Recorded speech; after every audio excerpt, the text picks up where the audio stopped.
On the surface, it would appear that the expectation for the local hockey franchise is that they're going to just keep trying the same thing and hope for a better result. Something within that has to change, and it doesn't always have to be the personnel. Good morning to you. Good Wednesday morning. I'm Dejan Kovacevic of DK Pittsburgh Sports. This is Daily Shot of Penguins. It comes your way bright and early every weekday. If you're into football and or baseball, I also offer daily shots of Steelers and Pirates where you found this. If you think back to the 2016 and 2017 championships, both obviously under Mike Sullivan, both obviously with the same core, a lot of the same players, and most definitely the same system, same approach, same X's and O's, same pace, and everything else.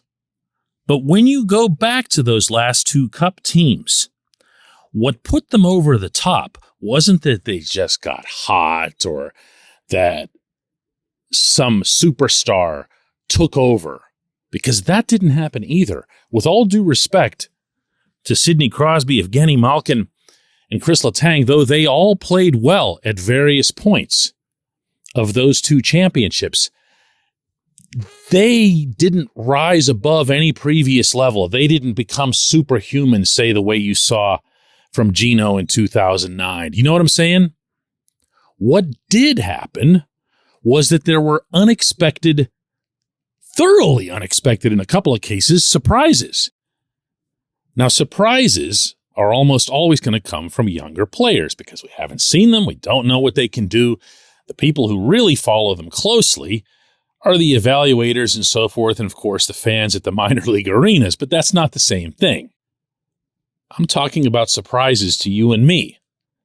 And when I go back to 2016, and I remember how that regular season was going at the time that the Penguins made the conscious and deliberate decision to call up several players, not just one or two, but several players from Wilkes-Barre Scranton. This was Jim Rutherford doing this to try to kind of shake up things in the room, something that Jim very much believed in, often to a fault, I should add.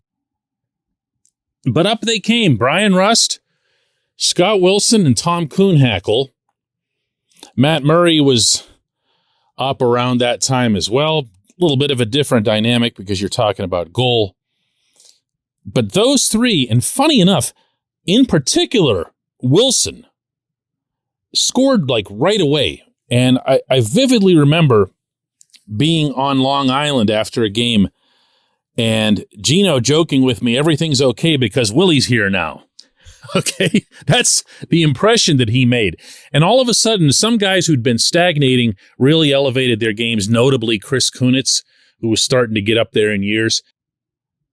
And even though Wilson got hurt shortly after his opening surge there, Rust and Kuhnhackl were significant contributors to what ended up happening in San Jose.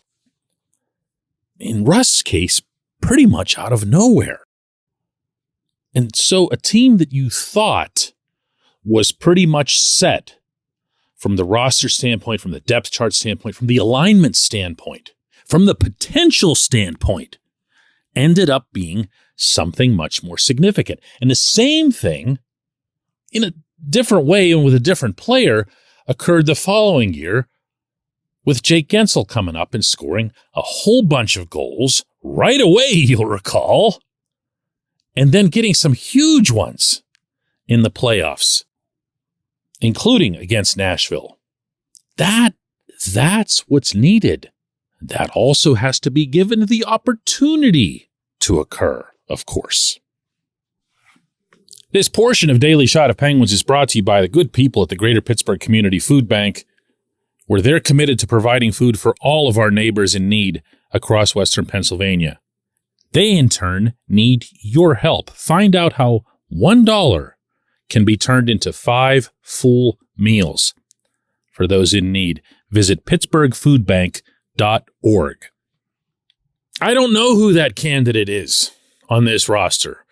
I'm going to float a couple of names here, but I don't know that there's someone capable of making that level of an impact. Something where you say, wow, that really changed the way we feel about that team. Because we thought maybe that there was a decent second line left winger, or that maybe there'd be some additional scoring depth in the bottom six, or maybe there'd be another partner for Chris Letang. But you don't know. You don't know. And you know what? You don't know until you try. And I can't make this point often enough, forcefully enough.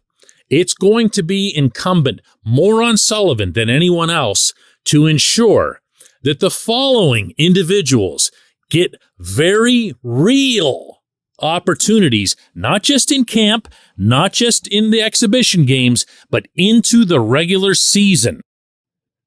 And in descending order of how strongly I feel about them, I'll begin with Radim Zohorna. I don't know what to make of him. Do you? When you watch him, do you think to yourself, oh man, this is just oozing potential? No, you can't. I'm sorry. I don't mean to put words in your mouth, but you can't.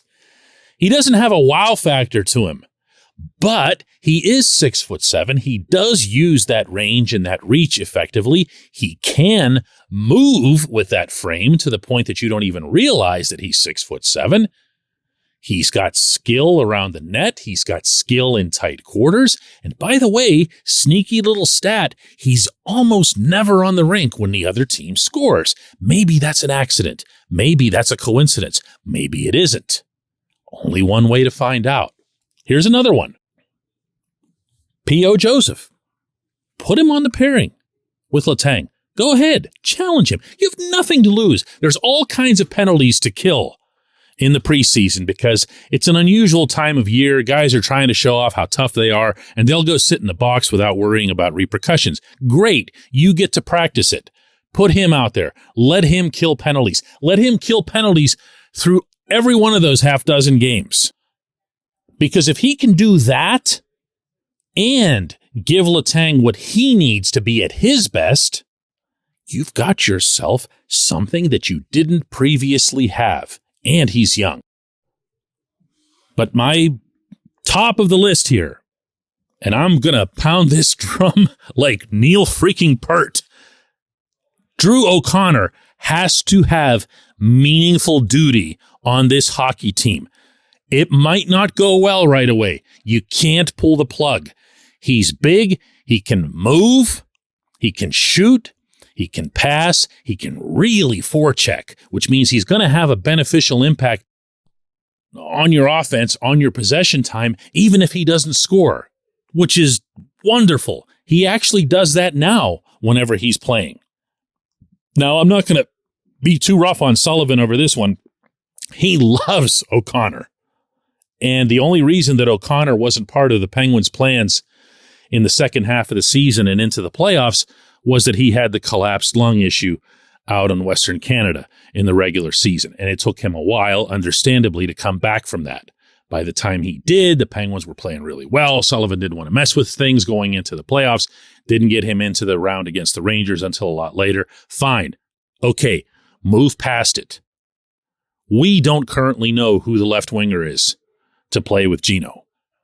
It might be Danton Heinen. It might be Jason Zucker. I think it should be Drew O'Connor. I think that's the way to go. If you're trying to make things different, substantively different than they were in the past, meaning not just for show, you're going to have to find players who can surprise. When we come back, J1Q.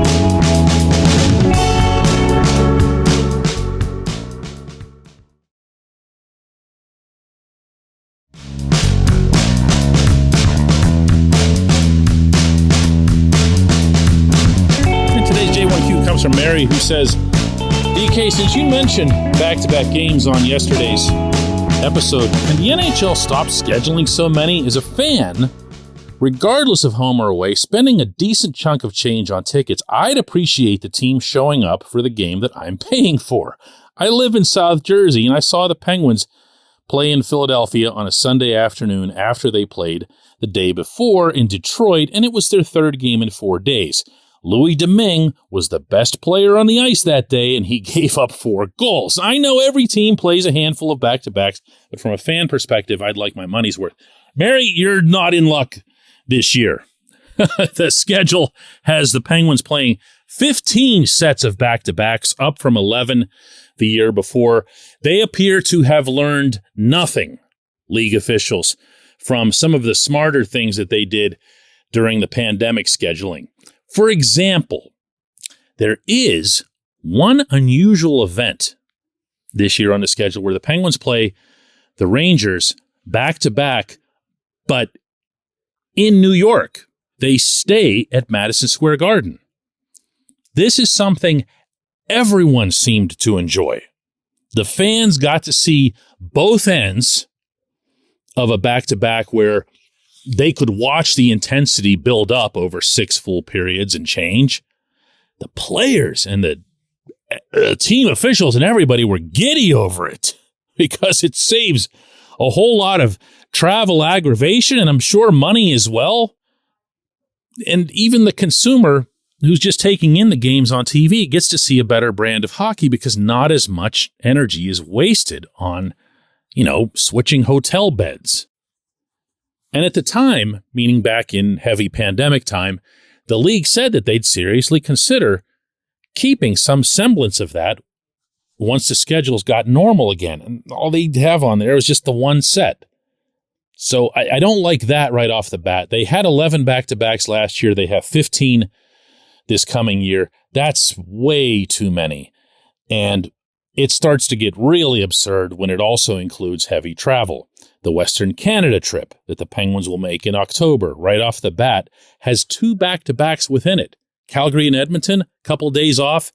Vancouver and Seattle. Now, those cities are really close together. Each one of them is a 3-hour drive apart. Buddy, you're still switching. You're still moving around just as much. The only difference is that you're spending maybe a few minutes less on an airplane. And I can predict right now, just as you can, that the Penguins are going to be an absolute wreck on the second half of those back-to-backs.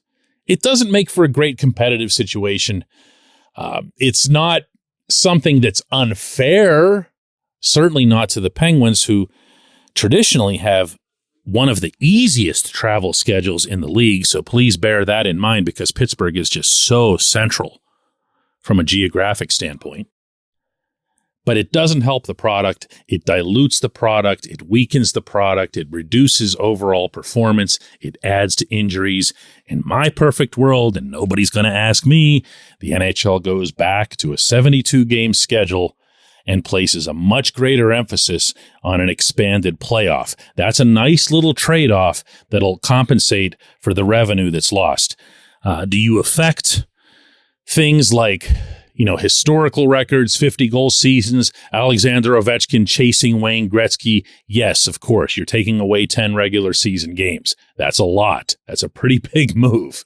But the bigger picture in all of this is that the hockey gets better, and good luck making a cogent argument against that. I appreciate the question, Mary. I appreciate everyone who listens to Daily Shot of Penguins. We'll do another one of these tomorrow.